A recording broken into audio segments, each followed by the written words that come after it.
Bienvenue sur cette nouvelle séquence consacrée aux normes en droit du travail et plus spécialement sur les sources négociées, c'est-à-dire une particularité en droit du travail. L'objectif est bien de comprendre les rapports qui existent entre ces différentes normes que sont les accords et les conventions collectives. Alors la première question qu'il convient de se poser est de savoir par qui sont négociées ces sources spéciales au droit du travail. Selon le Code du travail, les parties à la négociation sont d'une part les salariés, plus particulièrement les organisations syndicales de salariés qui ont un monopole lorsque ces syndicats sont représentatifs, c'est la première partie, et d'autre part les organisations syndicales d'employeurs ou quand on est dans l'entreprise, l'employeur. Donc, le Code du travail prévoit que, en règle générale, le droit négocié se fait par les syndicats. Mais dans le cadre des accords, des ordonnances Macron, l'objectif a été de renforcer la possibilité de négocier même lorsqu'il n'y a pas de délégués syndicaux. Ainsi, il y a plusieurs techniques possibles qui permettent à des salariés de négocier dans l'entreprise. Ça peut être par le biais du mandat. Un salarié peut être mandaté par un syndicat pour négocier. Ça peut être également un élu du Conseil social économique qui peut mener les négociations. Mais il est également possible, depuis les ordonnances Macron, pour l'employeur de soumettre à référendum une décision qu'il aura unilatéralement établie et il faudra en ces cas-là obtenir 2/3 des suffrages exprimés. Faisons un panorama des sources conventionnelles, donc des sources négociées. Voyons tout d'abord ce qui concerne les accords collectifs et les conventions collectives. Quelle est la distinction entre un accord collectif et une convention collective? L'accord collectif est négocié sur un sujet particulier, par exemple l'emploi ou la formation professionnelle ou le télétravail. En revanche, la convention collective traite de nombreuses matières et concerne l'ensemble des salariés. Elle crée effectivement des dispositions statutaires. Il y a plusieurs niveaux de négociation. Le premier, c'est le niveau interprofessionnel national. Les accords nationaux interprofessionnels peuvent être conclus pour l'ensemble du territoire et toutes les entreprises. C'est le cas par exemple du dernier accord conclu sur la santé au travail. Ensuite, les négociations peuvent se mener dans une branche professionnelle, par exemple la métallurgie. Elles peuvent également avoir lieu dans un groupe d'entreprises, mais le plus fréquent, c'est que la négociation se fasse dans une entreprise proprement dite. Parfois, il est nécessaire d'adapter des règles à un établissement dans une entreprise, donc l'accord sera un accord d'établissement. 3 chiffres à retenir relativement à la négociation. Une organisation syndicale de salariés, pour pouvoir négocier, doit être représentative et donc avoir recueilli au moins 10% des suffrages exprimés aux dernières élections professionnelles dans l'entreprise. Par ailleurs, il faut que les signataires d'un accord d'entreprise remplissent au moins la condition ensemble de représenter 30% des salariés. Enfin, un accord sera valable s'il n'y a pas d'organisation syndicale majoritaire qui exerce un droit d'opposition. Donc retenons bien ces 3 chiffres, 10, 30, 50%. Parmi les accords, il convient de faire un zoom sur ce qu'on appelle les accords majoritaires. Les accords majoritaires sont des accords d'entreprise. Ils sont majoritaires, donc par rapport aux chiffres que l'on vient vous donner 10, 30, 50, ici il y a une exception. En effet, pour que l'accord soit conclu, il faut qu'il totalise plus de 50% des suffrages exprimés.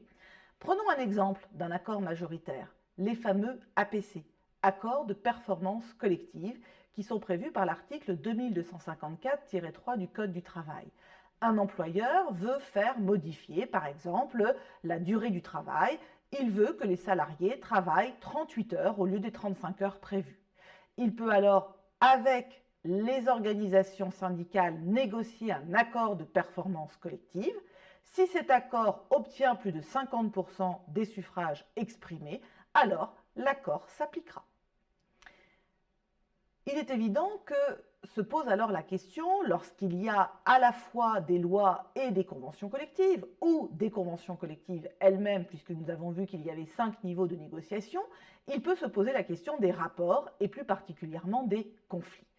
Il faut alors étudier chacun des conflits possibles. Le premier conflit est celui entre la loi et les accords ou conventions collectives. La question qui se pose est, en cas de conflit, quelles normes appliquer ?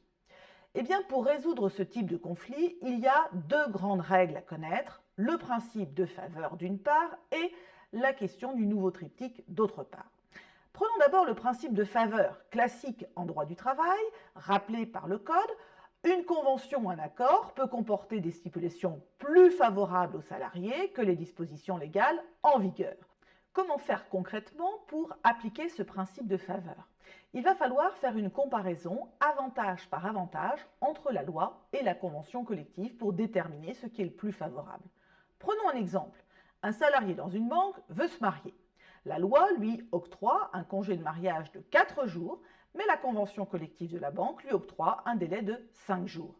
Il faut donc se demander s'il bénéficie de 4 ou 5 jours de congé. La norme la plus favorable pour lui, c'est 5 jours. On appliquera donc la convention collective.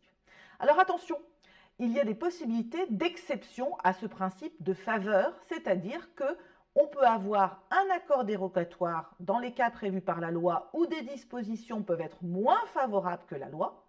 Par ailleurs, un accord majoritaire peut prévoir des dispositions moins favorables que la loi et pour autant, l'accord prime toujours. Ainsi, si on prend encore un exemple, dans le cadre des heures supplémentaires, la loi prévoit que les 8 premières heures sont majorées de 25% et au-delà 50%. Mais un accord majoritaire peut prévoir une majoration moindre comme 10%. Dans ces cas-là, même si 10% c'est moins favorable que la loi, c'est l'accord majoritaire qui s'applique. Au dehors de ce principe de faveur, depuis les ordonnances Macron, il faut connaître ce nouveau triptyque. Ordre public, chambre de négociation, dispositions supplétives. Qu'est-ce que cela veut dire concrètement ? Il y a des dispositions qui sont d'ordre public. Celles-là, elles s'appliquent obligatoirement. Par exemple, l'ordre public veut qu'une heure supplémentaire fasse l'objet d'une majoration. En revanche, le montant de la majoration peut faire l'objet d'une négociation collective. Dans ces cas, on appliquera ce qui a été prévu dans le cadre de la négociation. Mais le droit horreur du vide, s'il n'y a pas eu de négociation, on appliquera alors les dispositions qui sont dans la loi, mais qui sont supplétives. Donc, s'il n'y a pas eu de négociation sur la majoration des heures supplémentaires, on appliquera la loi qui prévoit 25% pour les 8 premières heures. Cette disposition est supplétive. Après avoir vu les rapports entre la loi et les accords collectifs, envisageons maintenant les rapports entre accords collectifs de niveaux différents. Il n'y a pas de règle générale, il faut regarder chaque concours entre accords collectifs pour déterminer ce qui est applicable. Première situation, celui d'un accord de branche professionnelle qui doit être comparé à un accord de champ plus large, un accord national. Eh bien, ce qui s'applique effectivement, c'est la possibilité d'avoir un accord de branche moins favorable, sauf si l'accord national en dispose autrement. Deuxième situation, l'accord d'entreprise, cette fois-ci, est un accord couvrant un champ plus large. Par exemple, cette fois-ci, un accord de branche. Là, le principe, c'est la primauté de l'accord d'entreprise, sauf lorsque le Code du travail prévoit une primauté de la branche ou que cette primauté a été convenue dans une clause dite de verrouillage par les partenaires sociaux. Pour déterminer si c'est l'accord de branche ou l'accord d'entreprise qui s'applique, les ordonnances Macron ont réparti différentes thématiques selon 3 blocs. Le premier bloc est simple, il donne la primauté à la branche professionnelle. Le second, ce sont des thèmes dont peuvent s'emparer les partenaires sociaux dans la branche professionnelle en décidant que leurs règles s'imposeront. Ce sont les clauses de verrouillage. Tout le reste, eh bien, c'est simple, c'est l'accord d'entreprise qui prime. Voici le contenu du premier et du second bloc. On verra par exemple que les salaires minima ou les classifications relèvent impérativement de la branche professionnelle. Les branches professionnelles peuvent par contre régir les règles relatives par exemple aux travailleurs handicapés ou à l'exposition aux facteurs de risque professionnel. Pour finir, il faut envisager les rapports qu'il peuvent y avoir entre le contrat de travail et un accord d'entreprise. Sur ce point, le Code du travail précise que lorsqu'un employeur est lié par les clauses d'une convention ou d'un accord, ces clauses s'appliquent au contrat de travail conclu avec lui, sauf stipulation plus favorable. Pour bien comprendre, c'est donc le principe de faveur qui s'applique. On appliquera le texte le plus favorable. Qui dit principe, dit exception. Ainsi, lorsque l'accord d'entreprise est moins-disant, mais que la loi prévoit qu'il s'applique, ce sera néanmoins l'accord qui s'appliquera. Exemple, l'accord de performance collective. Lorsqu'il aura été négocié, il se substitue de plein droit au contrat de travail, quand bien même les dispositions sont moins favorables aux salariés que le contrat de travail.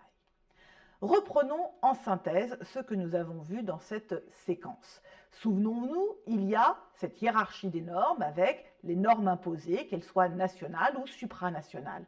Mais en parallèle, et c'est la particularité du droit du travail, il y a des normes négociées, des accords, des conventions. Et lorsqu'il y a tout ce droit négocié, se pose alors la question de l'articulation de ces normes négociées avec le bloc législatif. Il faudra alors se souvenir que deux règles s'imposent, le principe de faveur et le triptyque. Merci de votre attention.